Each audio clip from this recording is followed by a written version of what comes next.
Hello Internet, so nice to see you. Today we're going to answer your questions. Ornette Coleman said something like that he didn't think about whether he did something that was good or bad, but that he did it.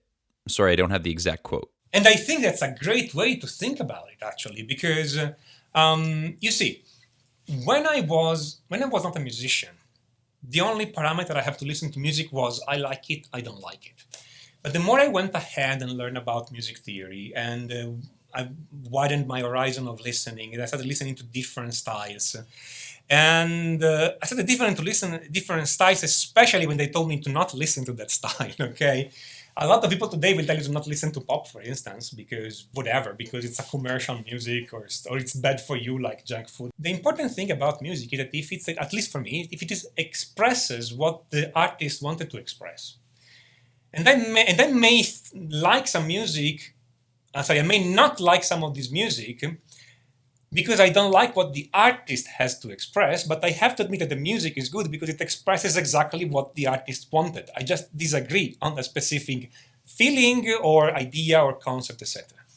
My point being, the more you learn, the more you listen, the more you understand music, and the more your perception of music change, and the more you start seeing all the good in all kinds of music, and you understand why people like it.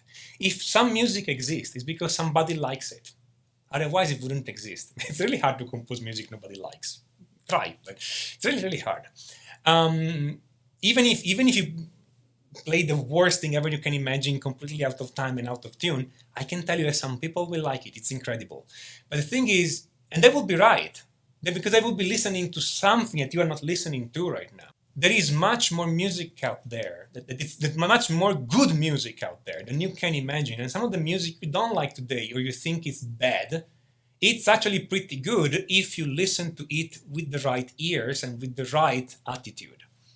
Okay, so I think Ornette Coleman has a great idea here that it doesn't matter if it's good or not. You did it. It's an expression of who you are. Then you want to be able to express yourself better, but you are the only judge of that. Okay? So, I don't know. I like it. I like it a lot. And it actually solves a lot of problems because musicians are always there thinking, second guessing themselves, doubting their abilities. But I think we can all use some injection of self-esteem here and think, okay, that's what I like, that's what I'm gonna play, and to hell with everybody else, I just play what I wanna play. Blah, blah, blah, never getting to the point. I see. You never heard of us, Italians. We'll make you an offer you can't refuse, and we talk your ear off. Welcome. Tom S. suggests that knowing the notes isn't the best way. His best way is knowing the numbers and feel of the intervals between positions. Yet you are a student of Tom Hess, and this gets very confusing as to what is the best way.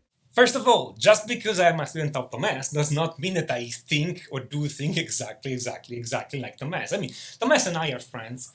I'm one of his students. We share a lot of opinions, okay? But we don't agree 100% on literally everything, okay? And there's nothing strange if your student thinking in a different way. I mean, why would you even think differently, okay? So, that's the first thing. But second, the idea is that actually on this situation, the contradiction is only apparent because Thomas puts a lot of accent on playing the intervals, playing the degrees of the scale. And by the way, what he's saying is playing the degrees of the scale. Intervals is not always the right term. But you can play the degrees of the scale only if you know where the scales are. The thing is, even if you know, for instance, how to play a major third of your guitar, how do you find, and you say you're soloing over an A minor chord, and you want to play a minor third over that chord, and you know that I know that the minor third of the A minor chord is the C note, but you can know it just by the shape or the interval, etc. But the first thing you need to do is to find out where there is an A over your guitar. I mean, one way or another, you need to know where the root of the chord is on your guitar. And then from there, you can apply the patterns, the intervals, etc., to play the interval you want.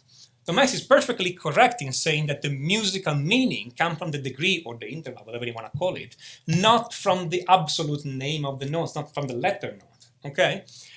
But once you know that, then you can decide, you're going to play this note based on the position of the pattern or the interval, or based because you know that the third of an A is a C, minor third of an A is a C, and so on and so forth. And both paths seems to work pretty well, as long as you know what you're doing. So the contradiction is apparent. If you ask me right now, what am I doing when I'm playing? My answer is, I don't know.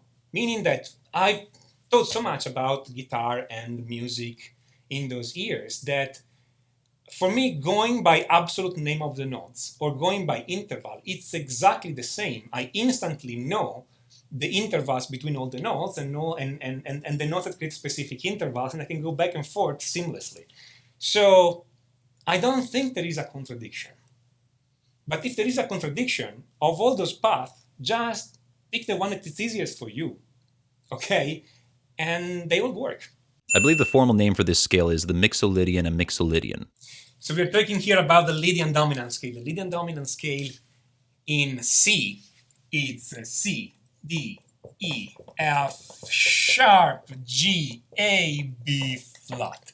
Okay, so like a Lydian scale, it has an F sharp. Like a Mixolydian scale, it has a B flat. Mixolydian.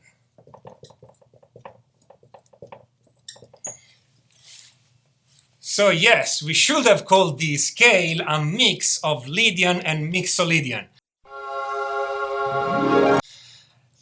You can see how this is not a good idea. People call this scale in different ways. The acoustic scale, because it's the same note of the harmonic series, complex thing, but we can go into it if you guys are interested. Or Lydian Dominant, like I like to call it, okay? Or Mixolydian sharp 4, whatever, okay? But yeah, it would be funny to call this the mix of Lydian and Mixolydian, or the Lydian scale, but that would be too much confusion. But anyway, it's a fantastic scale. I already made a video about that. If you never heard it, play it, find the chords in these. I'm probably gonna link the video. It's a great scale. This guy's definitely an alien. There's no human being that could do that moving fingers. Oh, I'm an alien. I'm a legal alien. I'm an Englishman in New York. I'm actually not, my hands are not particularly agile either, okay? So if you're thinking that what I'm doing is completely off the charts or impossible or normal humans cannot do it, on matter of finger dexterity, I'm a subnormal human, okay? I am definitely on the bottom half of the population. The only thing I did was to sit down and do some of those exercises, no more no less, okay? And again, those exercises are contained in the video I made about finger dexterity. Really, what you see is just me sitting down, doing 5 minutes of those exercises every day for quite a long time, okay? And then my fingers can move a little bit better in the direction I want. Everybody can do it. If I can do it, and again, I'm a klutz, okay? I have scarce control of my hands, which are not particularly strong or agile or flexible, okay?